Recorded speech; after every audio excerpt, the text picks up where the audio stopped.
있습니다. 신명기입니다.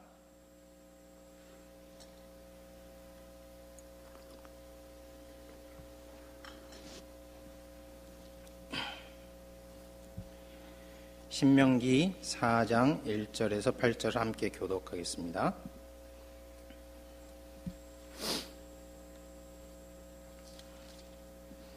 제가 한 절 읽고 여러분 한 절 읽고 하면서 교독을 하겠습니다. 이스라엘아, 이제 내가 너희에게 가르치는 규례와 법도를 듣고 준행하라. 그리하면 너희가 살 것이요 너희 조상의 하나님 여호와께서 너희에게 주시는 땅에 들어가서 그것을 얻게 되리라.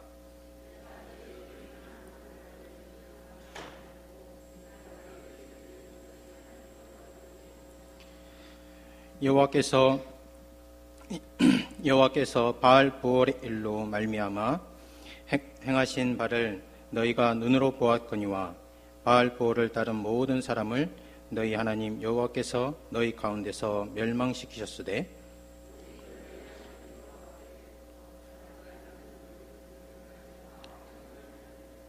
내가 나의 하나님 여호와께서 명하신 대로 규례와 법도를 너희에게 가르쳤나니 이는 너희가 들어가서 기업으로 차지할 땅에서 그대로 행하게 하려 함인즉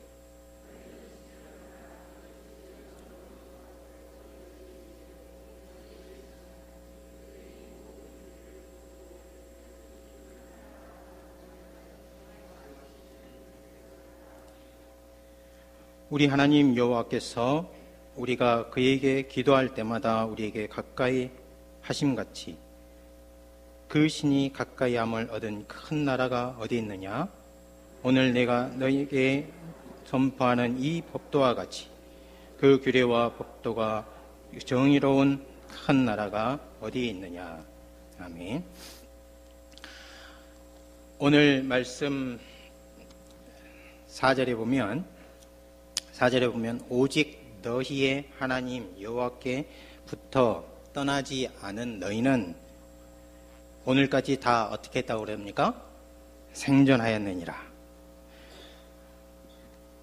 여기서 여호와 하나님의 손을 꼭 붙들고 있는 사람들은 살아있다. 장수하여 많은 해를 누리고 그리고 하나님께서 주신 은혜를 누린다 하는 겁니다. 반대는 어떻게 될까요? 여호와 하나님의 손을 놓고 그분에게 붙어있지 않으며 떠나면 어떻게 될까요? 다 멸망하였더라. 그렇게 됩니다. 이것은 너무나 간단한 구조같이 보이지만 우리 삶의 이 법칙이 원리적으로 이루어지지 않는 영역은 하나도 없습니다. 만일 우리가 우리 일상에서 하나님의 손을 꼭 붙들고 있는다면 진정으로 하나님의 말씀에 붙어 산다면 그렇다면 우리 가정도 우리 교회도 우리 사회도 우리 국가도 다 생존하고 하나님의 은혜를 누리게 될 것입니다. 오늘부터 제가 4주 동안 여러분과 나눌 내용은 한마디 질문으로 요약할 수 있습니다. 어떻게 하면은 우리가 일상에서 하나님의 백성으로 살아갈 수 있을까? 어떻게 하면 우리의 날마다의 삶이 하나님의 언약 백성으로서의 고귀한 지위를, 신분을, 정체성을 유지하면서 살 수 있을까 하는 것입니다. 자, 여러분께 개인적으로 질문을 드려볼게요. 어떻게 하면 하나님의 백성으로 일상을 그분의 부르시고 지으신 신분에 맞게 하나님 자녀로서 고귀하게 살아갈 수 있을까요?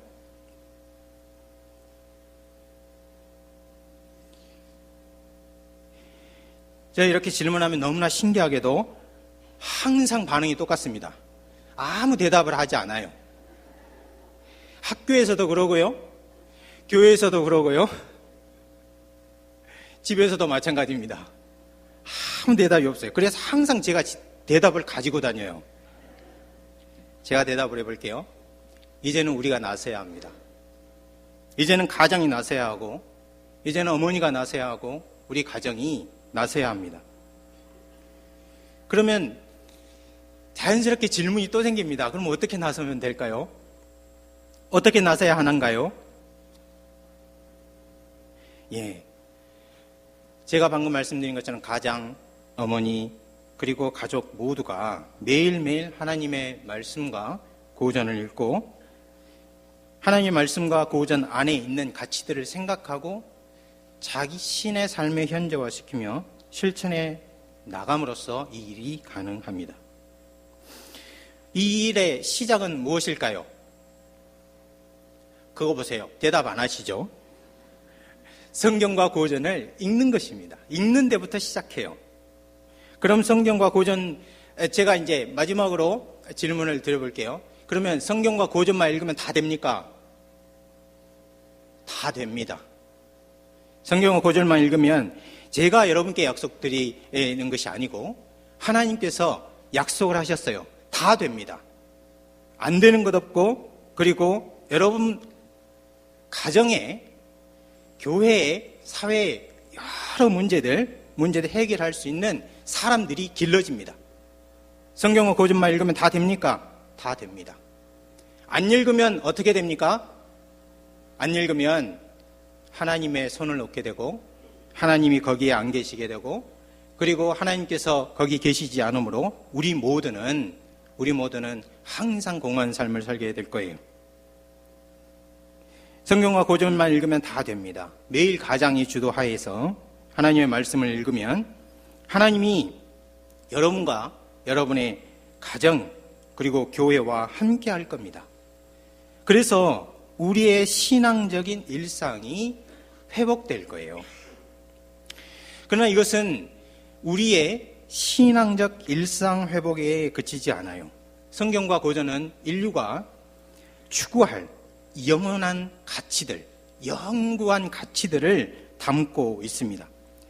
이 가치를 우리와 우리 자녀들에게 품고 그것을 실현해 나갈 수 있게 한다면은 이 일은 가까이는 교육 회복이 될 거예요. 그리고 멀리는 사회와 나라를 일으키는 일이 될 것입니다. 궁극적으로는 하나님께서 우주를 충만하게 하시려고 이 금천동의 남문교회 그리고 서울의 여러 다른 지역의 교회 그리고 우리나라의 여러 지역의 교회를 세우시면서 하나님께서 이 세상에 주시고자 한 그 충만한 은혜를 나누는 기관으로 교회를 세우셨는데 그 교회가 세워진 본래의 목적을 이루는 일이 될 겁니다. 어디서부터 시작된다고요? 성경과 고전을 읽는 데부터 시작됩니다. 그래서 이번 4주 동안에 우리는 첫 번째 오늘 하는 것, 하나님의 언약 공동체와 가치 실현이 어떻게 이루어질 것인가, 우리 가정에서부터 가치 교육이 어떻게 이루어질 것인가 하는 것을 이제 이론적인 것과 더불어서 아주 실제적이고 그리고 현재 실험이 아예 끝난 지역에 그리고 실제로 실험하고 있는 예를 이제 소개할 거고요. 다음 주부터 시작해서 3주 동안은 아빠가 무슨 일을 해야 되는지, 엄마가 어떤 일을 해야 되는지, 그리고 가정이 공동적으로 어떻게 협업하면서 이 일을 이루어갈 것인지에 대하여 간단하게 살펴보도록 하겠습니다. 오늘 강의 제목은 그래서 하나님의 언약 공동체와 우리 교회를 말하는 것입니다. 그리고 가치 실현을 어떻게 할 것인가 하는 것입니다. 교회는 언약 공동체입니다. 언약이라는 것은 루서가 사회계약론에서 말한 것과 같이 어떤 동일한 기본권을 가진 평등한 주체가 서로 합의해서 이루어진 그것을 언약이라 말하지 않아요. 언약의 시작은 창조주 하나님이 높은 곳에 계시고 가까이 가지 못할 빛에 거하시며 세계를 물 한 방울처럼 여기시는 그런 하나님이 인간이 사는 역사 속으로 사람이 서 있는 시공간 속으로 들어오면서부터 시작된 일입니다. 하나님은 교회를 위해서 높은 곳에서 찾아오시고 그분의 큰 팔과 능력으로 구원해내시며 또 하나님은 그들의 그들을 자기 백성으로 삼으시고 그분은 그들의 하나님이 되어주시는 이 일로 언약이 성립이 됩니다. 그렇기 때문에 언약을 생각할 때만 우리는 우리의 구원과 우리에게 베푸신 큰 은혜, 그리고 하나님을 만났던 그 경험을 떠올리게 됩니다. 이것이 언약이에요. 그러니까 언약 백성이 된다는 것은 그 자체만으로도 영광스러운 일입니다. 언약 백성이 된다는 것은 하나님께서 전무후무한 이 구원을 마치 바위처럼, 마치 기초처럼 삼아서 세운 그 나라의, 독특한 나라의 시민이 된다는 뜻을 갖고 있기 때문에 그렇습니다. 여러분, 우리가 구원받을 때를 생각해 보십시오. 구약 백성들이 구원받은 때를 한번 생각해 보십시오. 이 백성들은 하나님께서 엘리트들, 세계 지도자들, 이런 사람들을 뽑아가지고 만들어낸 것이 아니에요. 구약 출애굽 당시에 하나님의 백성으로 하나님께서 자기의 언약 속에 들어오게 하신 자들, 육신의 눈으로 보면 그들은 모두 다 누구였습니까? 애굽의 노예들이었어요. 육신의 눈으로 보면은 문벌 좋은 자 없고요. 그리고 건강한 자 없고 지혜 있는 자 없습니다. 권력가나 좋은 가문에서 그렇게 살아는 소위 말하는 금수저들 한 명도 없었어요. 그런데 그와 같이 어리석고 약한 사람들을 택해서 하나님의 백성을 만들어냈어요. 그게 언약 공동체입니다. 그게 그렇게 해서 만들어진 공동체에 하나님께서 그 당시까지는 생각지도 못한 법을 주셨는데 그것이 구약입니다. 신약으로 와볼까요? 신약에 따르면 이 백성들은 죄와 허물로 죽었던 자들입니다. 본질상 진노의 자녀들이었어요. 그러니까 하나님께서 진노를 내리셔도 아무런 항의를 할 수 없는 그런 존재들이었다는 거예요. 그런데 그들을 예수님의 십자가 피로 그분의 은혜로 구속해서 구원해내서 만들어낸 백성, 창조해낸 백성, 자신의 선한 일을 선전하기 위해서 이 세상에 없는 이들을 재창조해낸 사람들, 한 사람 한 사람이 바로 하나님의 언약 백성이에요. 그래서 바울은 이 사람들을 일컬어서 새로운 인류다, 그렇게 말했어요. 새로운 인류라. 초대교회 때는 로마인이 있고 그리고 비로마인이 있었어요. 유대인들은 유대인이 있고 이방인들이 있었죠. 헬라인들은 자신들은 지혜자, 다른 사람들은 야만인 이렇게 불렀어요. 그러니까 항상 구분이 둘입니다. 그런데 초대교회에서는 그리스도인들이 나타나자마자 제3종족이 나타났다, 그렇게 불렀습니다. 그 제3종족이 누굴까요? 그리스도인들입니다. 이 사람들 속에는 그리스도인도 있고, 그러니까 지혜자도 있고, 지혜롭지 못한 사람들도 있었어요. 문명인인 로마인들도 있었고, 비로마인들도 있었지만, 다 그리스도를 고백하고, 이 세상에서 그리스인들처럼도 살지 않고, 로마인들처럼도 살지 않고, 노예처럼도 살지 않는 아주 색다른 외계인들이 나타났는데, 그 종족이 누구냐? 그리스도인들이에요. 그렇게 그리스도 중심적이고, 하나님을 사랑하는 사람들로, 그리고 하나님이 이 세상을 사랑하신다는 것을 몸으로 읽어주고 몸으로 선포한 사람들이 생겨났는데 그들이 언약 백성이에요. 신약과 구약에서 공이 아무도 이런 사람들을 만들어내리라고 상상도 못했을 그때에 하나님은 자신의 언약 백성을 만들어내시고 구약에서도 신약에서도 기억하라 그랬습니다.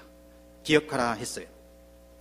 출애굽을 이루신 하나님, 그 하나님, 그리고 그분이 이루신 큰 일, 그리고 그들이 구원받기 전에 있었던 이전 상태, 구원받고 난 후에 40년 동안 하나님께서 동행하신 일을 다 기억하라, 그렇게 말했습니다. 오늘 여러분 강의에 보시면 첫 번째, 하나님을 기억하라고 그럽니다. 신명기 8장 18절에 내 하나님 여호와를 어떻게 하라고 그럽니까? 기억하라. 그가 내게 재물 얻을 능력을 주셨다. 이와 같이 하심은 내 조상에게 맹세하신 언약을 오늘날과 같이 이루려 하심이라 했습니다. 하나님만 기억할 것이 아니라 하나님이 행하신 능한 일, 위대한 일, 그와 같이 능력이 있는 분을 기억하고 그런 하나님을 대적한 사람들의 교만함을 기억하라 그렇게 말합니다. 신명기 15장 15절 후반절을 여러분 한번 읽어보시면 너는 어떻게 하라 그럽니까? 기억하라. 내 하나님 여호와가 강한 손과 편 팔로 거기서 너를 인도하여 내었느니라. 7장 19절 한번 읽어볼까요?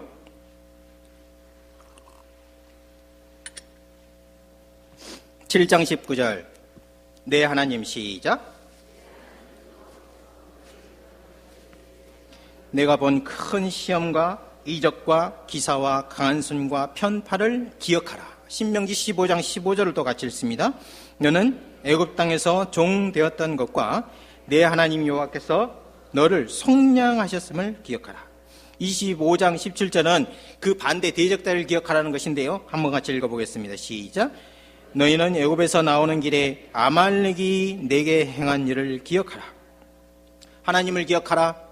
하나님의 능력과 그 능력을 대적한 대적자들을 기억하라.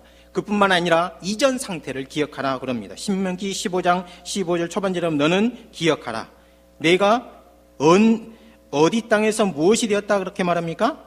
애굽 땅에서 종이 되었었느니라. 신명기 24장 18절 초반절에 보면 너는 애굽에서 종 되었던 일과 내 하나님 여호와께서 너를 거기서 속량하신 것을 기억하라 그렇게 말합니다. 24장 22절 같이 읽어보겠어요. 시작. 너는 애굽 땅에서 종 되었던 것을 기억하라. 그뿐만이 아니라 이전 상태를 기억할 뿐만 아니라 40년 동안에 하나님께서 동행하셨는데 너희가 어떻게 살았는지, 얼마나 불순종했는지, 하나님은 그럼에도 불구하고 얼마나 동행했는지를 기억하라 그렇게 말합니다. 신명기 8장 2절 초반절 같이 읽겠습니다. 내 하나님 시작. 내 하나님 여호와께서 이 40년 동안에 내게 광야 길을 걷게 하신 것을 기억하라. 이는 너를 낮추시며 너를 시험하사 내 마음이 어떠한지 그 명령을 지키는지 지키지 않는지 알려 하심이라. 9장 7절에 보면요. 너는 광야에서 내 하나님 여호와를 경노하게 하던 일을 잊지 말고 기억하라. 내가 애굽 땅에서 나오던 날부터 이곳에 이르기까지 늘 여호와를 거역하였느니라. 그렇게 말해요. 하나님께서 언약 백성을 만드시 놓고 재창조해 놓으신 후에 그 언약을 이루시기 위해서 하나님 베푸셨던 구속, 그 일을 이루신 당사자인 하나님, 그리고 그 대상이었던 그들의 이전 상태, 그리고 그들을 인도해 오실 때 불순종과 동행을 다 기억하라고 하신 것입니다. 그러면은 때로 우리가 이런 생각이 들 때도 있습니다. 사람이 이 크고 두려운 하나님과 이 위대한 구원 사역을 잊어버릴 수도 있는가? 잊어버릴 수도 있는가? 그래요. 잊어버릴 수 있습니다. 잊어버릴 수 있어요. 비록 눈 앞에서 본 일이어도 30년이 지나고 50년이 지난 이후에 그 감동이 사라지고 그 경험의 강도가 떨어질 때 그들은 금방 잊어버리기 시작합니다.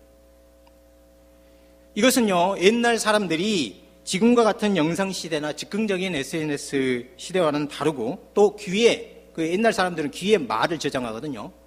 귀에 말을 담지하는 이런 능력이 강했다 하더라도 그들이 잃어버릴 수 있어요. 그래서 하나님은 기억하는 방법을 명령하십니다. 기억하는 방법. 그것이 무엇입니까?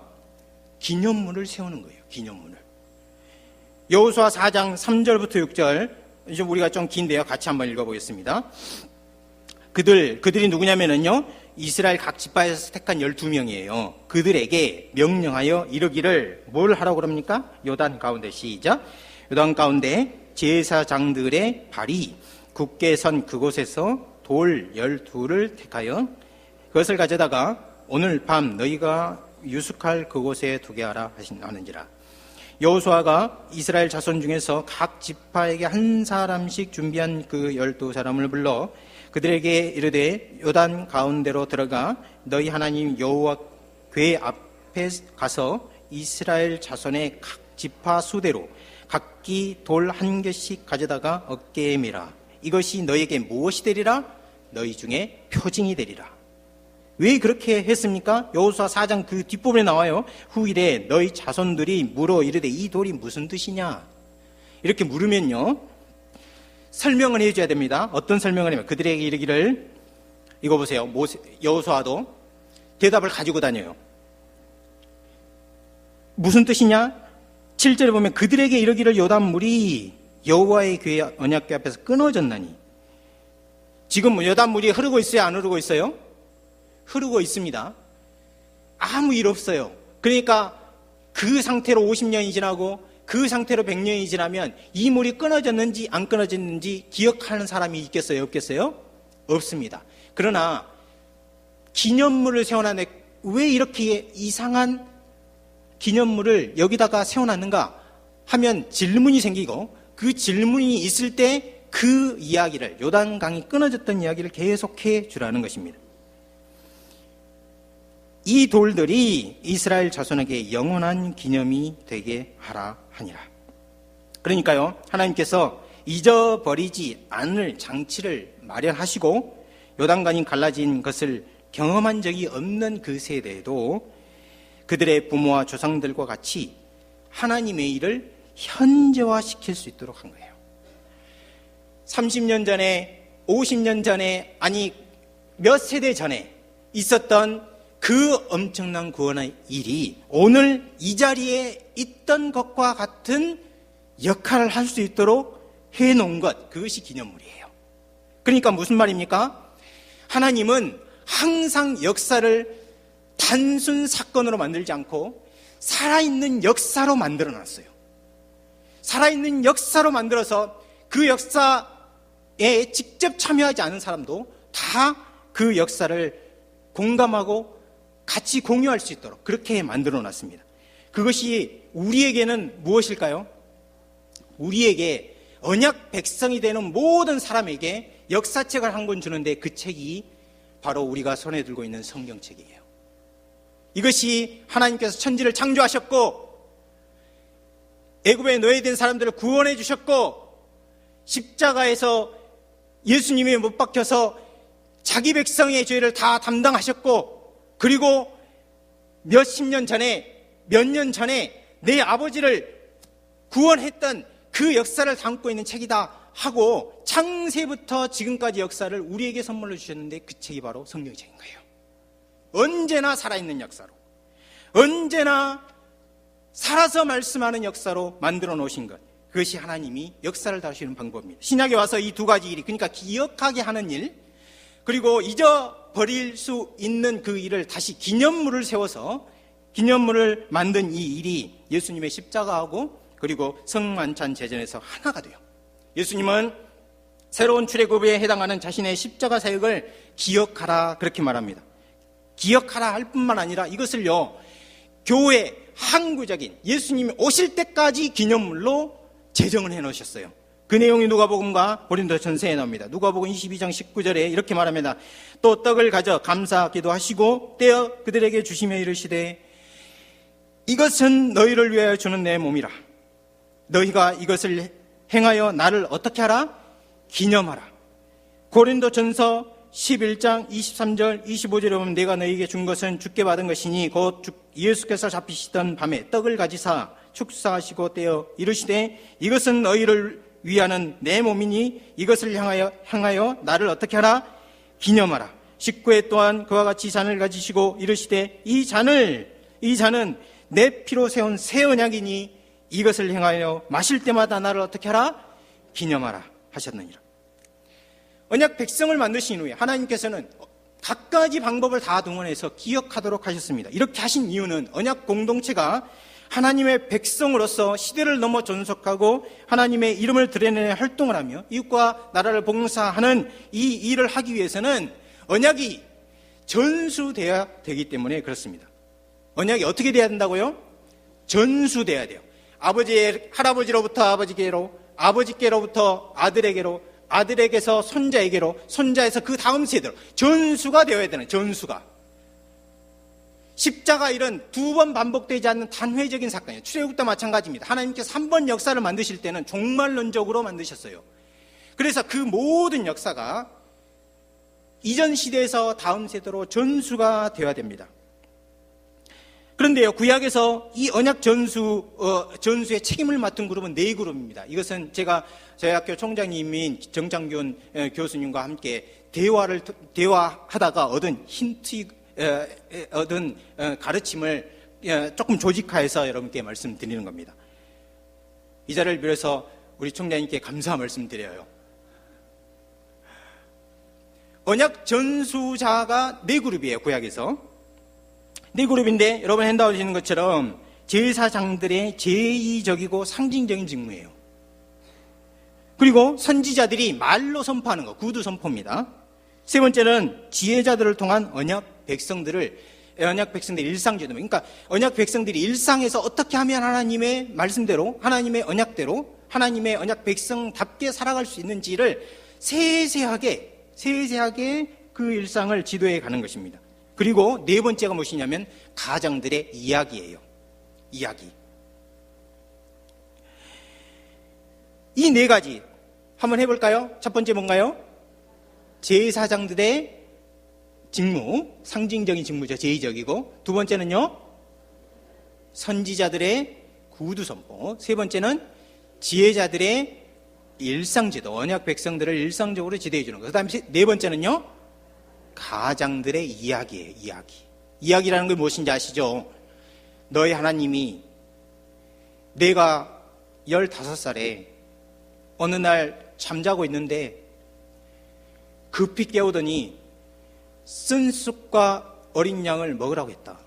그리고 피를 바르라고 했어. 나는 뭔지도 몰랐다, 그게. 그래서 씨가 마려워서 밖에 나가려고 했는데 네 할아버지가 절대로 밖에 나가지 못하게 했다. 아니, 그거 왜 밖에 못 나갑니까? 이렇게 따져 물을 수 없는 상황이었다. 너무나 분위기가 엄숙하고, 그리고 뭔가 모를 기운이 있었다. 그래, 그날을 지나보니 이집트 방방곡곡에 대성통곡하는 일이 있었다. 아니, 사람만 울면 되는데 소도 울고 말도 울고 낙타도 울었다. 이게 무슨 일인가 하고 나는 너무나 무서웠다. 그런데 그날 아침이 됐더니 우리가 노예였는데, 우리가 종살이하고 있었는데 우리가 자유인이라고 선포해줬다. 옆에 있는 사람들이 빨리 가, 너네들 빨리 가. 그러면서 우리가 가는 길을 다 비켜주는 것뿐만 아니라 보따리에 자기들 금, 은 다 해서 돈도 주고 여비도 주고, 그리고 먹을 것까지 다 챙겨줬다. 세상에 이런 일이 있을 수 있는가? 그래, 조금 갔더니 앞에 바다가 있는데 나는 수영을 너무나 하고 싶었다. 그런데 수영을 할 수 없었고, 조금 있다 보니까는 뒤에 먼지 구름이 일어나는데, 세상에 태어나서 그런 공포는 내 처음 느껴봤다. 뒤에는 이집트 군대 오지, 창을 앞세우고 오지, 칼로 우리를 죽이려고 하는데 앞에는 바로 막혀 있었어. 밤새 우리 부르짖었지. 그런데 하나님께서 이상하게 바닷물을 물러가게 하시는데 벽이 그런 걸 어디서 볼 수 있을까? 아니, 여기에 고래가 나타나도 우리를 잡아먹을 수가 없었어. 그 길을 지나갔지. 그런데 뒤에서 이집트 사람들이 쫓아와서 우리를 잡으려는 그 순간에 1mm만 더 쫓아왔으면 우리를 죽였을 거야. 그런데 우리가 건너자마자 바다가 다시 앞에졌다. 우리가 그것을 보고 하나님을 찬송했는데, 우리가 가진 악기가 뭐 있었겠냐? 하여간 뭐 손에 든 거, 하여간 뭐 발에 잡히는 거 가지고 하나님을 찬송했는데, 여호와를 찬양하세, 말과 탄 자들을 바다에 빠뜨리셨다. 이렇게 찬송했다. 이게 뭐냐? 이게 무엇입니까? 이야기입니다. 이야기. 자신이 경험한 구원 사건, 자신이 경험한 하나님의 일, 그것을 증거하는 거예요. 이야기로 전해주는 거예요. 여러분에게도 내가 그리스도를 믿었을 때 아버지가 고등학교였는데 캄캄한 시절이 있었지. 앞에 아침에 일어나면은 눈 뜨기가 싫었어. 엄마 아빠는 계속 공부하라고 그랬지. 나는 공부는 안 되지. 그래서 죽고 싶었다. 그래도 엄마한테 말할 수 없었어. 엄마 고생하는데, 아빠 고생하는데 어쩔 수 없이 공부하는 신용이라도 해야 했다. 그런데 어느 날 내가 성경을 읽었는데 성경에 나를 사랑한다는 분이 나타났다. 그래서 신기하다. 세상에 나처럼 공부 못하고 나처럼 아무 싹에도 쓸모없는 사람을 사랑하신대. 그래서 그분이 누군지 알고 싶어서 복음서를 읽어봤더니 이분은 나를 위해서 세상에 오셨고 나를 위해서 십자가에 못 박히셨다. 나를 위해서 부활하셨다고 말씀하더라. 그래서 내가 이 예수님을 믿기로 결심하고 목사님한테 말 안 했지만 그때부터 공부한다고 하고 엄마한테는 공부한다고 하고 책상에 성경을 놓고 펴서 읽었다. 그래서 하나님께서 언젠가 그 저녁에 나를 찾아오셔서 내 죄를 다 용서해 주시고 그 내 속에 있던 어둠을 다 물리주셨다. 이것이 내가 예수님을 만났을 때 첫 번째 경험이다. 이야기입니다. 이야기. 아버지가 해주는 이야기. 언약 전수가 어떻게 이루어집니까? 언약 전수는 4가지 통로를 통해서 이루어지는데 출애굽 이후 이스라엘에서 제사장대도 사사시대 이후에 선지자 전통이 공고해지면서 제사장들의 이 제의적이고 상징적인 직무, 그리고 선지자들의 구두 선포가 마치요 언약 전수에 아주 결정적인 역할을 하는 것 같지만은 일상에서 언약이 구체적으로 실현하는 자리, 가장 중요한 역할을 하는 것이 바로 이스라엘 안에 있었던 지혜자들과 가장들의 역할입니다. 그래서 모세는 약속에 들어가려는 이스라엘 백성들 제2세대, 그러니까 제1세대는 출애굽 이후에 광야 40년 동안 38년 몇 개월 하는 동안 다 죽었죠. 이 세대들에게 그들이 하나님 백성답게 살지 않고 하나님 앞에서 악을 행할 걸 미리 내다보면서 그들의 과거를 돌이켜보라고 말했어요. 신명기 32장 7절에 보면 여러 번 나와서 있어요. 옛날을 기억하라, 역대의 연대를 생각하라. 그러고 나서 뭐라고 말합니까? 누구에게 물어요? 내 아버지에게 물어라. 그가 내게 설명할 것이요. 누구에게 또 물으라고요? 어른들의 지혜자들 말이에요. 어른들에게 물어라. 내게 말하리로다. 가정들과 어른들이 무엇을 설명하고 말할까요? 제가 방금 예로 든 것처럼 하나님의 구원 역사에 하나님의 구원 역사에 그들이 모두 다 참여했습니다. 그런데 그들이 눈으로 보고 귀로 듣고 그리고 하나님께서 그들을 언약 백성으로 삼으시면서 하라고 한 명령, 하지 말라고 한 금령을 설명하고 말하는 것이에요. 이 일과 명령을 마음에서 떠나지 않게 하고 이 일들을 아들들과 손자들에게 알리는 것, 이것이 가장과 어른들의 임무입니다. 오늘 신명기 4장 1절부터 8절 읽었는데 9절에 보면 이렇게 나옵니다. 9절 한번 같이 읽어보겠어요. 9절 오직 너는 시작.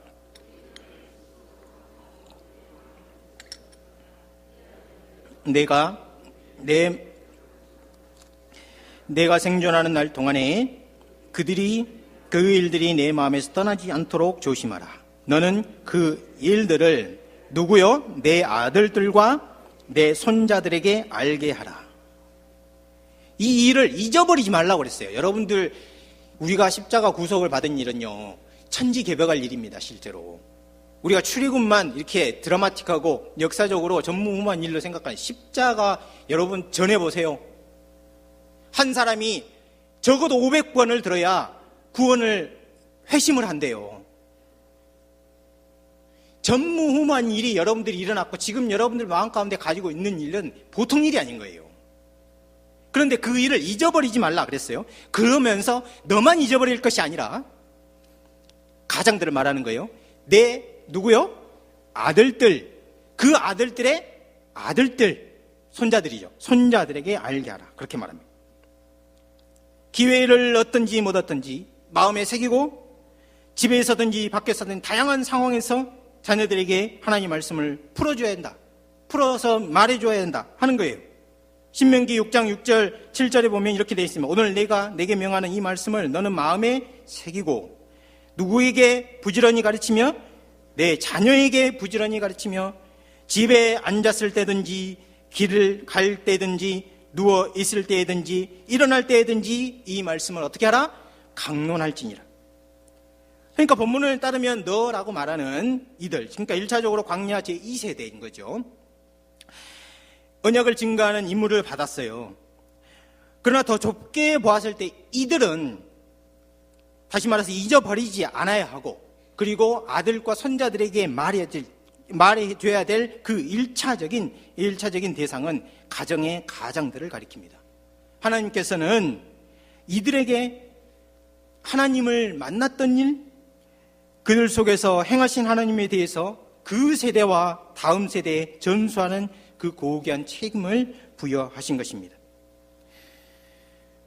그러나 여러분, 오늘날 가정을 한번 살펴보십시오. 가장의 역할은 현저히 축소되어 있습니다. 현저히 축소되어 있어요. 하지만 가장의 역할은 가족을 부양하는 것으로만 끝나지 않습니다. 1차적으로 가족을 부양해야 될 책임이 가장에 있는 것은 사실이에요. 그러나 만약에 우리 가장들이 가족 부양의 책임만을 내 일로 생각하고, 지금 하나님께서 명령 이 일을 잊어버리지 말라, 내 아들들과 내 손자들에게 계속해서 가르치라, 기회가 있든지 없든지, 집에 있을 때 밖에 있을 때니 길 가든지 누워 있을 때든지 언제든지 잊지 말고 이 일을 행해라 했을 때, 그 일을 잊어버리면 어떻게 될까요? 모세 시대 언어로 표현해보죠. 가나안 땅에 들어갔습니다. 아이들 가족들 다 데리고 들어가서 땅 나누어서 주었어요. 그런데 그 땅 속에서 하나님께서 주신 약속의 땅, 축복의 땅을 받았는데 거기서 어떻게 살든지 상관없다. 그런 것과 똑같은 거예요. 신약 용어로 한번 볼까요? 예수님의 십자가로 구원을 받았습니다. 그런데 구원받은 백성이 이 사회에서, 가정에서, 학교에서, 대학교에서, 그리고 공직에 있을 때 어떻게 살아야 하는지 아무것도 전략이 없고, 할 말을 해야 할 자리에서 무슨 말을 해야 될지 모르는 그런 상황이 되는 것, 그것과 똑같은 거예요.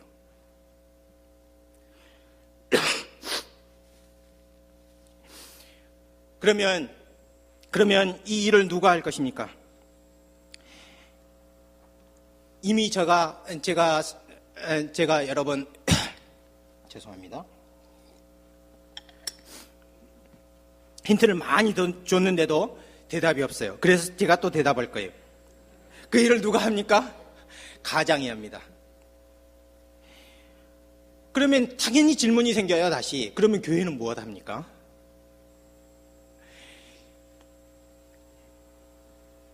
물론요, 언약 전수, 이것은 언약 공동체 전체의 책임입니다. 따라서 오늘날 교회가 공적으로 하나님의 말씀을 선포해야 해요. 구약에서 하나님이 하나님 되시고 우리가 하나님 백성이다 하는 이 표제가 담고 있는 아주 깊고 넓은 의미에서 언약을 전수하는 공적 책임, 그것이 제사장과 선지자 그리고 왕에게 있었듯이 언약 공동체가 한 자리에 모여서 하나님을 예배하고 공식적으로 하나님의 법을 선포하는 일, 그 일, 그리고 하나님께서 우리 예수님께서 제정하신 것처럼 성례를 집행하는 일, 이 공적인 책임은 교회에 있어요.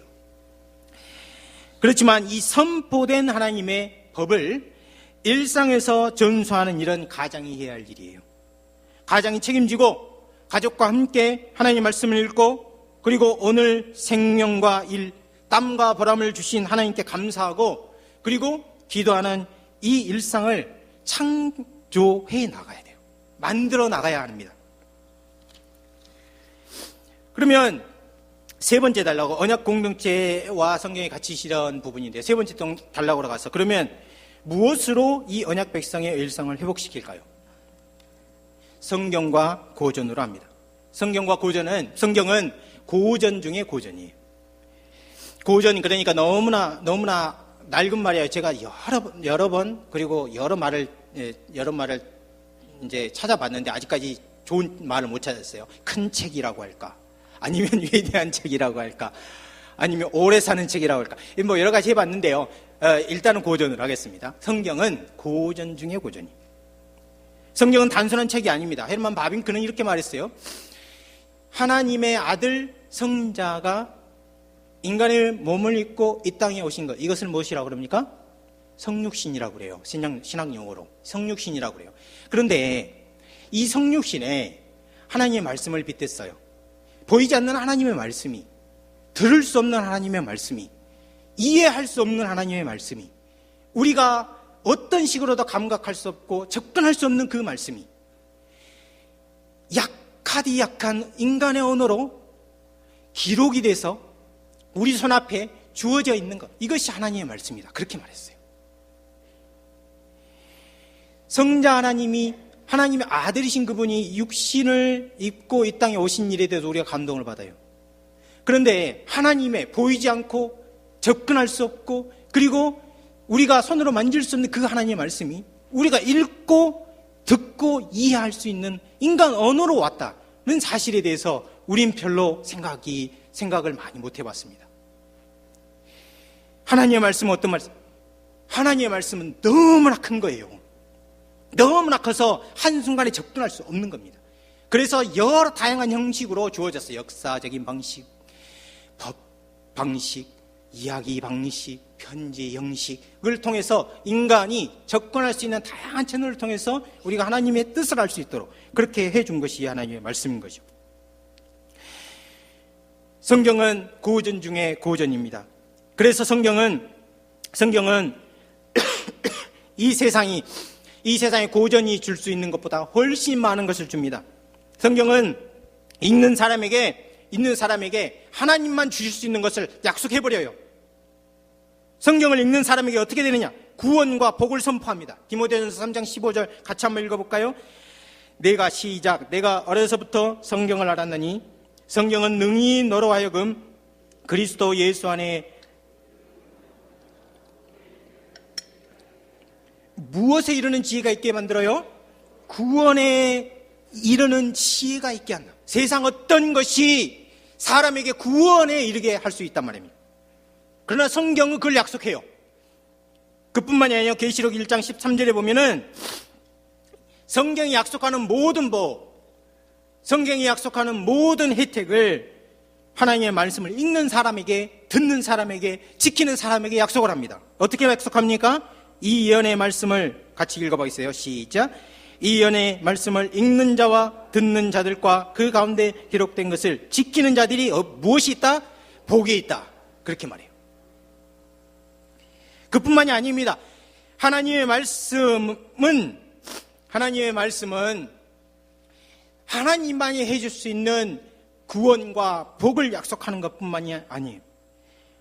하나님의 말씀을 사랑했던 왕, 그리고 하나님의 말씀을 사랑했던 시인이었던 다윗은 이 말씀이 자기 영혼에 들어오면 자기의 명철함이 노인보다 뛰어나게 된다, 그렇게 말했어요. 세상에 80, 90된 노인의 지혜가 하나님의 말씀을 읽는 사람에게 있다 하는 말이에요. 왜 그럴까요? 성경은 고전 중에 고전이고 인간과 우주를 다 담을고도 남는 바다이기 때문에 그렇습니다.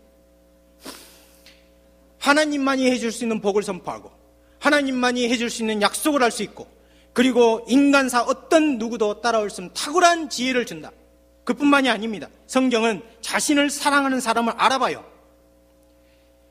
그렇기 때문에 하나님 백성은 너희는 내 얼굴을 찾으라 이렇게 말씀할 때 기뻐하고요. 하나님의 말씀은 그들에게 권고한 중에 위로가 되고 그들의 영혼을 살려냅니다.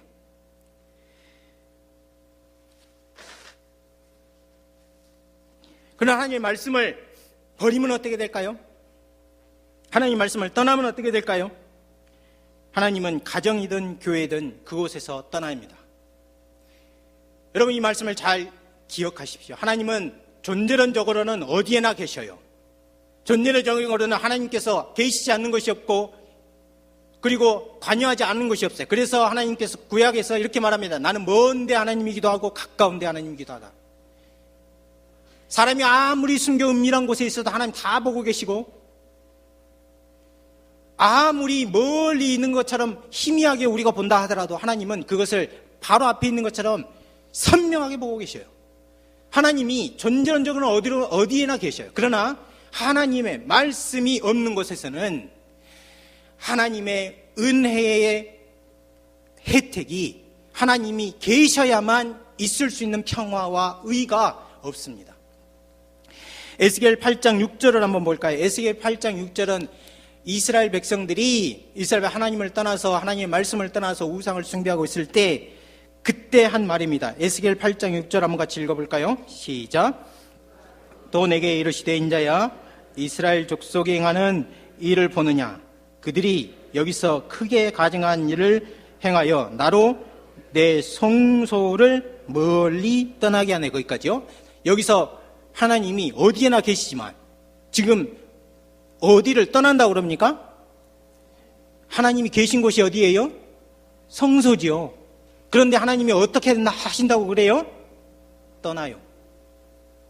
그러면 하나님께 명령하시고 하나님께서 말씀하신 것을 다시 한마디라도 실천하면 다시 돌아올까요? 함께 하실까요?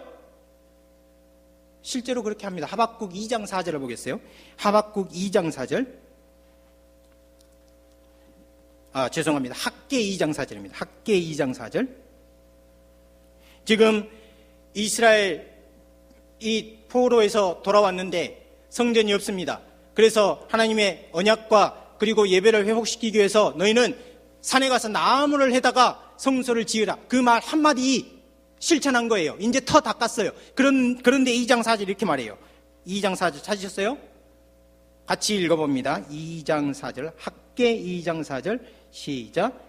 그러나 여호와가 이르노라 스룹바벨아 스스로 굳세게 할지어다. 여호사닥의 아들 대제사장 여호야다야 스스로 굳세게 할지어다. 여호와의 말이니라. 이 땅 모든 검이나 스스로 굳세게 할지어다. 일할지어다. 내가 너희와 함께 하노라. 만군의 여호와의 말에 내가 하나님이 너희와 어떻게 한다고요?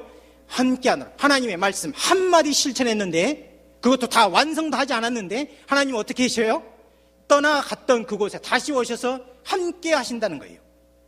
하나님의 말씀이 있는 것이면 여러분들 이 이미지를 교회에만 적용하지 마시고 여러분 가정과 여러분 자녀가 있는 학교와 그리고 여러분이 속해 있는 지역사회와 이 나라에 한번 적용해 보십시오. 하나님의 말씀을 읽고 그 말씀 한마디만 실천하면 그곳에 하나님 계셔요 안 계셔요? 계신 거예요. 하나님의 말씀을 떠나고 오늘 목사님 말씀하신 것처럼 우상을 숭배하면 어떻게 됩니까? 하나님이 그곳에서요 떠나요. 하나님이 그곳에서 떠납니다. 우리는 하나님의 말씀을 읽고 그대로 살아갔던 시대와 사회, 개인과 국가에 하나님은 늘 함께 하셨던 것을 기억해요. 오늘날 세계를 구분하는 방법이 여러 가지 있습니다. 그런데 책이 지배하는 것으로 나눠볼 수도 있어요. 책이 지배하는 것. 책이 지배하는 것. 아함경 같은 불경이 지배하는 지역, 그리고 우니파샤트 같은 힌두교 경전이 지배하는 인도나 파키스탄, 그리고 꾸란이 지배하는 이슬람 세계, 그리고 성경이 지배하는 기독교 세계. 한번 보십시오. 차이를 비교해 보세요. 어떠신가? 제가 화란에서 한 청년을 만났는데 이 사람은 S국에서 온 무슬림입니다. 그런데 독일과 화란에 거쳐오는 망명하는 과정에서 회심을 했어요. 그리고 자기 동족에게 목숨을 걸고 전도하는 사람이 있어요. 그 사람이 제가 이름을 밝히지 못한 것은 이게 이제 조금 위험할 수도 있어요. 그래서 이름을 밝히지 못한 것을 죄송하게 생각합니다. 언젠가 자기 동족에게 이렇게 말했어요. 꾸란이 진리라면 꾸란을 따르는 이슬람 나라의 상황이 어떤지 봐라.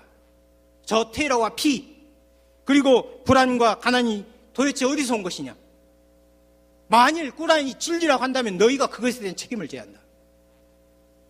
그러나 너희가 지금 살고 있는 이 환한 땅을 봐라. 성경이 있는 곳에는 평화와 자유, 박애, 희생, 평등, 정의 이런 인류 보편적인 가치가 항상 살아있습니다.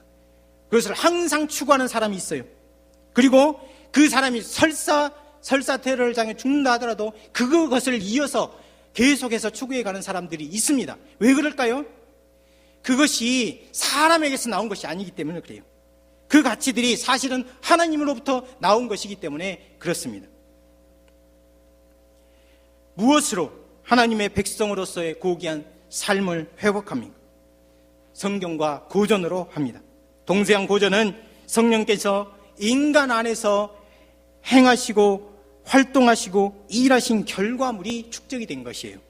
그 속에 하나님께서 인류에게 주실 항구적인 가치들을 표현해 놓았습니다.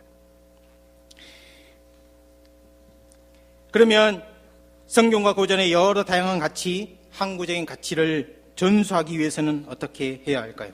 만일 우리가 성경과 고전을 통해서 항구적인 가치를 만난다면 어떤 일이 일어날까요? 저는 여기서 두 대학을 소개하고자 합니다. 하나는 세인트 존스 대학이고요.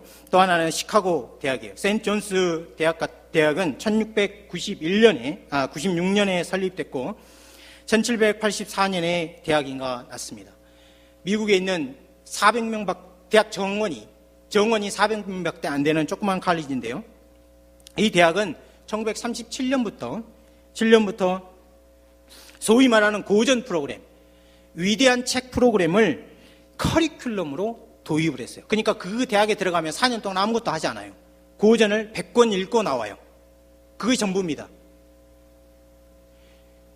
그래서 우리나라 학생들도 몇 사람 거기에 이제 진학해서 어떻게 고전 100권이 지금 우리가 불안해하는 전문 지식이 없는 그런 전문 지식을 가르치지 않는 학교임에도 불구하고 실제로 사회에서 역할을 하면서 살아가고 있는지에 대해서 또 증언도 했습니다. 여기 책에 보면 세인트 존스의 고전 100권 공부법에서 조한별 학생이 이 대학을 졸업을 했는데 어떻게 4년 동안 대학 생활이 이루어지는지에 대해서 이렇게 이제 책으로 나왔습니다. 여러분 관심이 있으시면은 이제 보시면 좋을 것 같아요. 세인트 존스 대학을 소개시켜 드렸고요. 하지만 제가 더 소개하고 싶은 대학은 시카고 대학이에요. 이 시카고 대학은 대학뿐만 아니라 시카고라는 지역사회, 그리고 미국을 이 고전으로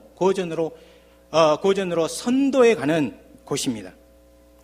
이 대학은 록펠러가 여러분 잘 아시죠? 록펠러가 기부해서 세워진 대학인데 1890년부터 1919년까지는 이름 없는 학교일 뿐이었어요.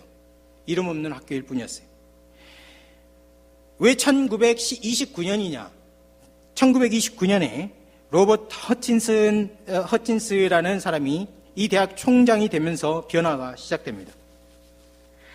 허친스 총장은 30대에 총장이 되었어요. 그는 항존주의 교육 철학자입니다. 교육학자예요. 항존주의 교육 철학이라는 것은 무엇이냐면요, 인간의 본질이 변하지 않고 그리고 따라서 교육도 변하지 않는다는 사상을 말해요. 그러니까 지금 현재 우리가 갖고 있는 교육 철학 중에 한 가지인데 지금은 별로 인기가 없습니다. 하지만 저는 여기에 큰 기회가 있다고 생각해요. 교육은 그러면 어떤 목적을 가져야 되냐? 인간의 본질이 변치 않고, 그러니까 본질이 변치 않기 때문에 교육도 변하지 않는다. 교육은 변하지 않는 이 진리에 인간을 적응시키는 것이다. 그렇게 생각했어요. 그리고 이 과정은 지적인 면에서만 이루어져서는 안 되고 삶의 기초가 되는 무언가를 줄 수 있어야 된다. 그렇게 강조했습니다. 그러면 이 허친슨 총장의 정책이 성경과 고전과 무슨 상관이 있습니까? 상관이 있어요. 왜 그러냐면요, 이 허친슨 총장이 영원 불변한 진리가 어디에 있다고 봤냐면은 고전 속에 있다고 봤어요. 고전 속에.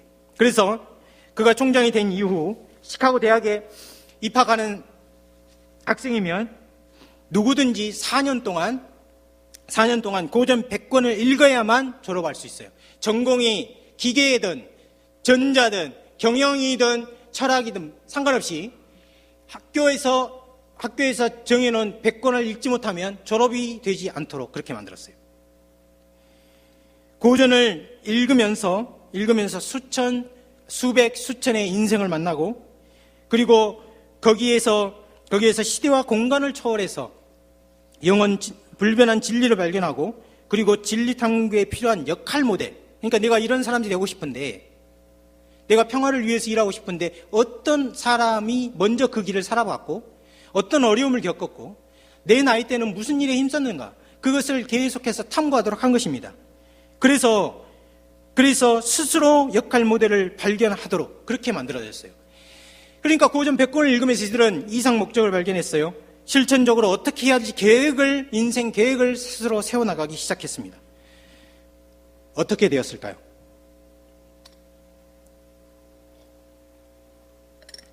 학생들은 고전 속에서 진리를 발견하고 그것을 자신들의 삶에 어떻게 적용할지 고민하기 시작했습니다. 나아가서 인생에서 내가 이상으로 삼아야 될 그 목적을 찾고요. 그리고 그 목적을 이루어가기 위한 과정 목적이 무엇인지를 계속해서 세워나갔어요. 허치슨은 자신의 교육 철학에 따라서 학생들의 몸과 마음이 조화롭게 발전해 나가도록 했습니다. 그 결과 이 시카고 대학은 미국에서 지금은 가장 좋은 대학 중 하나가 되었어요. 현재 이 대학은 노벨상 왕국이라 부릅니다. 노벨상 왕국. 한 대학이 85명의, 지금 이제 통계가 이제 업데이트 돼가지고 85명의 노벨 수상자를 배출했어요. 여러분, 우리나라 노벨상 몇 개입니까? 우리는 노벨상이 하나예요. 하나. 미국은 수백 개인데요. 그 중에 한 대학이 85개 노벨상 수상자를 배출했어요. 단일 대학으로서는 세계 최고예요.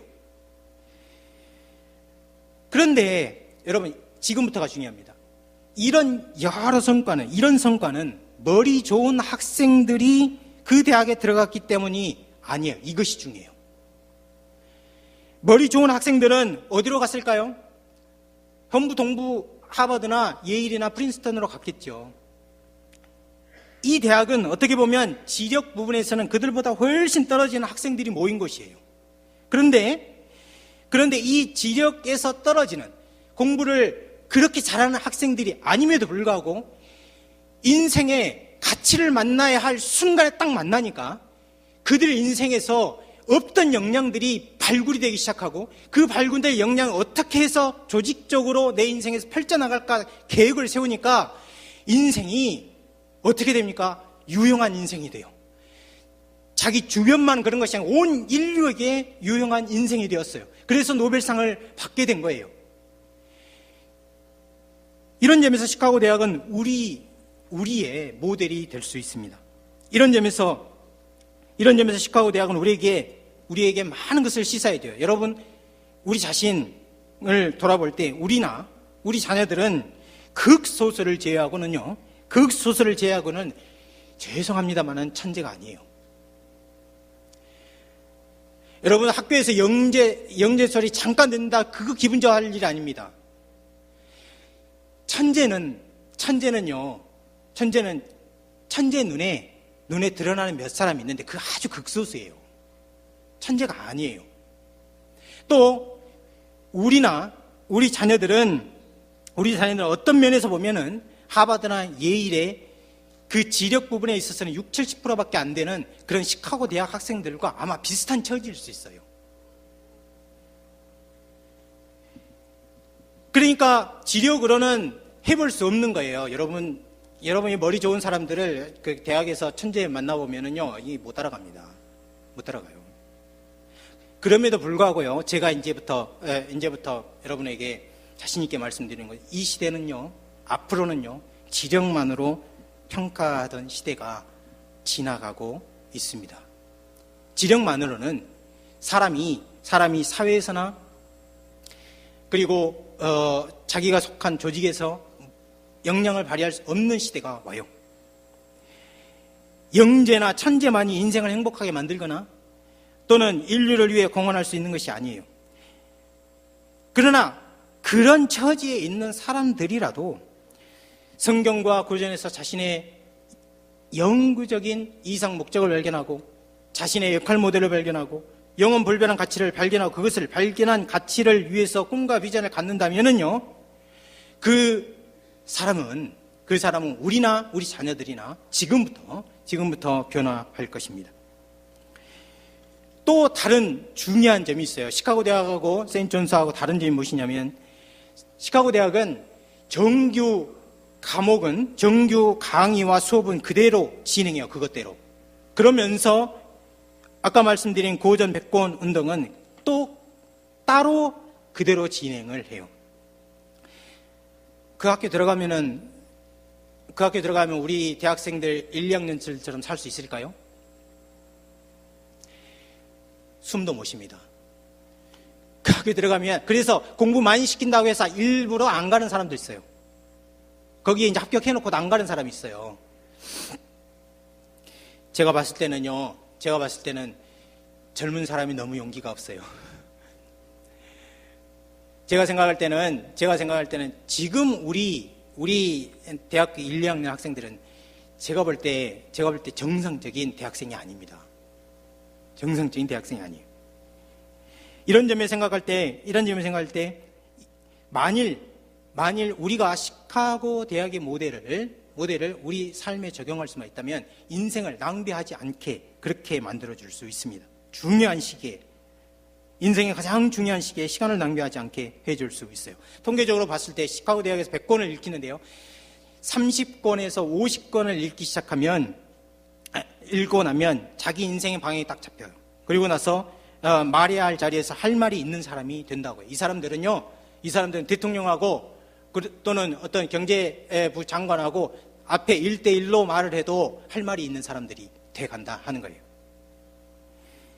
우리에게 이것은 매우 큰 격려와 도전입니다. 우리 모두가 명문대에 갈 수 없어요. 우리 모두가 천재가 아니에요.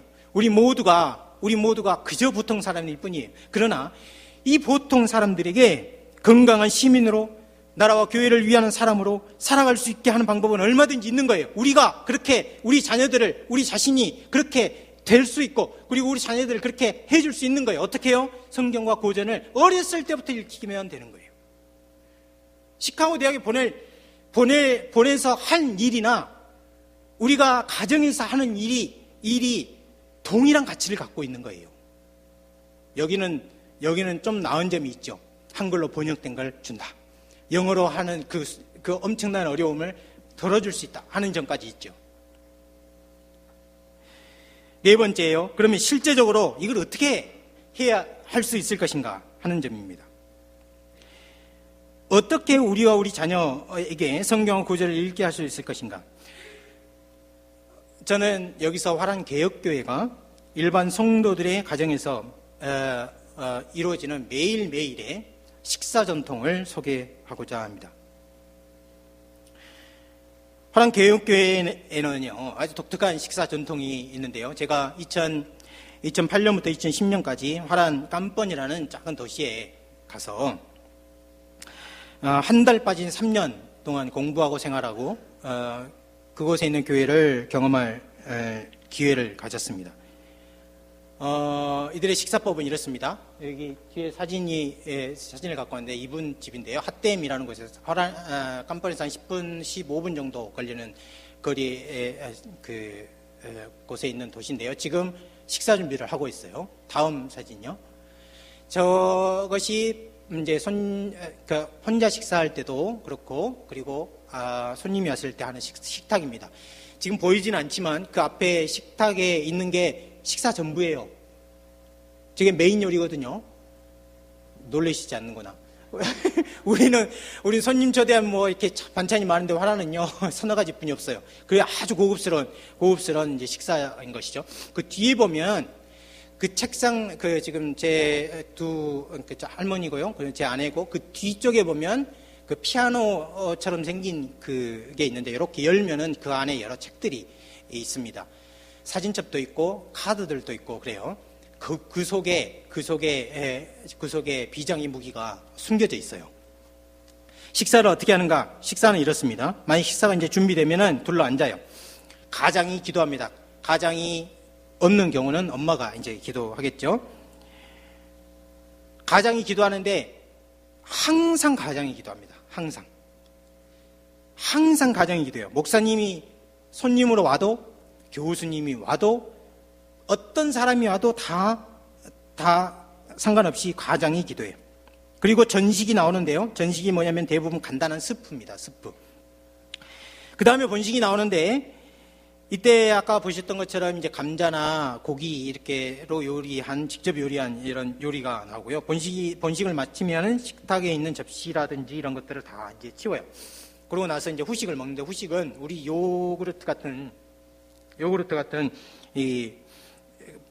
처럼 보이지만 이제 호란에서는 플라라고 부르는 것인데요. 이게 달짝지근한 것이 그 우유로 만든 거예요. 아주 잘 발달돼. 호란은 그러니까 우유 제품이 아주 잘 발달이 되어 있어요. 그리고 나서 식탁 옆에 아까 그 뒤에 비치해둔 성경을 가져와서 한 장을 읽어요. 그리고 나서 기도합니다. 그러니까 이게 순서가 기도, 그리고 전식, 그 다음에 본식, 후식 하고 나서 치우고, 그 다음에 뭘 하냐면 성경을 한 장씩 읽는 거예요. 이건요, 매번 식사에 거의 빠짐없이, 거의 변함없이 이루어집니다. 아침과 저녁은 가장이 기도를 하고 말씀을 읽고, 그리고 점심 때에는 어머니가 혼자 하든지 아니면 그 나이 어린 자녀들과 함께 그렇게 합니다. 한 집안에서만 이런 것이 아니고 그 교단에 속해 있는 모든 가정은 거의 똑같은 6단계 식사를 계속하는데 마지막에 성경 읽는 부분이 있어요. 저는요, 이 식사 전통을 대하고 나서 이거는 아주 놀라운 발명이다, 그렇게 생각했어요. 놀라운 발명이다. 이 발명의 의미가 있는 것은 어느 한 사람 아이디어가 아니고 교단 전체가 모든 사람이 참여해서 만들어낸 일상의 일이기 때문에 그렇습니다. 이렇게 자라는 아이들은 15살이 되면 입교를 하는데요. 이제 사람은 다 유아세를 받기 때문에 입교를 하는데, 입교를 할 때 적어도 몇 번을 읽을까요? 이렇게 읽으면 하루에 3장씩이 보통이 되고요. 그렇기 때문에 여러분 주 중에 3장 읽고 주일날 5장을 읽으면 성경 일독할 수 있다는 거 여러분들이 아시죠? 보통은요, 1년이 지나면 가정 단위로 한 번씩 읽게 돼요. 그러면 15살 입교할 때 몇 번을 읽었을까요? 성경을 15번 직간접적으로 읽게 됩니다. 15살에 하이델베르크 신앙 고백으로 이제 신앙 문답을 하게 되어 있고, 여러 현대적인 이슈들 가지고 이제 그 관을 잡은 다음에 이제 자기의 믿음을 고백하는 시간이 오는데요. 이렇게 되면 이 아이들은 정말 균형 잡힌 성경 지식과 교리 지식이 균형 잡힌 그런 아이들로 자라게 돼요. 제가 너무 궁금해가지고 다른 가정에서 초대받을 때도 유심히 지켜봤어요. 그랬더니 자녀가 6이에요. 그런데 고등학교 남자친구가 여자친구를 데리고 왔어요. 그런데요, 여자친구가 데려와도 그 집에서 똑같이 가정이 기도하고, 그 다음에 전식, 후식, 번식하고, 그 다음에 후식하고, 그 다음에 성경을 읽으면요, 다 앉아서 듣습니다. 가정에서만 그런가? 그렇지가 않아요. 이렇게 해서 자라는 아이들은 고등학교 졸업하고 대학교에 가거나 아니면 직장 때문에 집을 떠나 혼자 있어도 변함없이 이 6단계 식사 전통이 유지가 돼요. 혼자 밥을 해서 딱 차려놓고, 그 다음에 기도하고, 밥 먹고, 후식 먹고 난 다음에 치우고, 그 다음에 자기가 읽는 성경 그 진도표에 따라 쭉 이렇게 읽는 거예요. 이래서요, 이 식사 전통이 쭉 이어지는데, 만일 어떤 사람이 30세만 돼도요, 말과 행동이 아주 성숙합니다. 아주 성숙해요. 그래서 교회에서 30대 장로를 시켜요. 30대에. 그래서 제가 다니던 바사원 교회에서는 30대 장로하고 70대 장로 함께 일했어요. 함께. 여기서 저는 화란 개혁교회 여러 가지 면 중에서도 아주 좋은 일면을 보았습니다. 일상을 해치지 않으면서 하나님의 말씀을 듣고 연구하고 서로 토론하는 일들을 계속해 나가는 것입니다. 그래서 제 아이가 4살 되던 때부터 제가 이제 화란에 있다가 이제 독일로 다시 이제 건너와서 박사학위를 시작했는데, 이걸 응용해가지고 저는 매 식사를 하지 못하고 저녁 시간을 이렇게 만들어 보기로 했습니다. 그래서 거기다가 성경 읽기, 화란 개혁교회에서는 성경 읽기 부분이 있는데 거기다가 성경의 고전을 집어넣고, 그리고 제일 마지막에 그 가장이 기도하는데 그냥 저만 기도하는 것이 아니라 가족 전체가 감사 제목 한두 가지, 그리고 기도 제목 한두 가지를 다 나누고 기도하는 것으로 응용해서 만들어 봤어요. 여러분들 강의 핸드아웃에 이제 제가 어떻게 하고 있는지를 이제 표를 만들어 보았습니다. 우리나라에서는 이렇게 하는 것이 약간 곤란한 것이, 그러니까 화란처럼 하기가 어려운 것이, 우리는 저녁 식사에도 차리는 게 많고 그리고 국이나 이렇게 마른 반찬이 아니고 보통 이제 전부 다 젖은 음식이기 때문에 식탁에서 하기가 어렵습니다. 하지만 길을 찾으면 요 원리를 구현하고자 한다면 어떤 식으로든지 방법을 찾아낼 수가 있을 것입니다. 여러분이 지혜를 낸다면은 성경과 고전을 읽는 시간을 일상을 해치지 않으면서 하루 30분, 하루 20분 이렇게 해서 함께 이렇게 할 수 있을 것입니다. 말씀을 맺겠습니다. 사람의 생명은 시간을 공유하는 데 있다고 합니다. 시간을 같이 나눠야만 그 사람과 생명이 공유되는 거예요. 가장이 주도하에서 시간을 정하고 그 시간에 식사하고 성경과 고전을 읽고 감사 기도를 드린다면요, 여러분의 가정과 우리 교회는 변화할 것입니다. 하나님의 형상이 회복될 겁니다. 하나님의 형상인 감사하고 늘 하나님을 찬송하는 이 일들이 이루어질 겁니다. 가정들은 하나님께서 창조 시부터 종말까지 역사를 언약을 전수하는 이 고귀한 책임을 다할 수 있는 그런 은총을 주실 것이고, 그러면 또 가장으로서의 권위를 회복시켜 주실 것입니다. 가족과 교회 사이로부터 존경을 받을 것입니다. 어머니들은 그동안 무관심하고 소홀하게 가장이 대하는 것에 대한 서운함을 잊고 자녀 양육에 내 남편이 참여한다 하는 안도감을 갖게 될 것이고, 그렇게 되면 남편을 더 사랑하고 그리고 하나님께 더 감사할 수 있을 거예요. 여러분의 자녀들은 어려서부터 성경과 고전 속에서 자라나게 될 것이고요, 그 성경과 고전이 주는 이상과 그리고 그 성경과 고전이 주는 그 용기와 그리고 절망 속에서도 희망을 잃지 않는 그런 강한 아이들로 자라갈 수 있을 것입니다. 그리고 역사상 자기보다 먼저 인생을 살아갔던 사람들에게서 지혜를 발견하는 일이 계속될 것입니다. 여러분에게 제가 숙제를 드리겠어요. 숙제 드린다면은 어디를 가나 똑같은 표정이에요.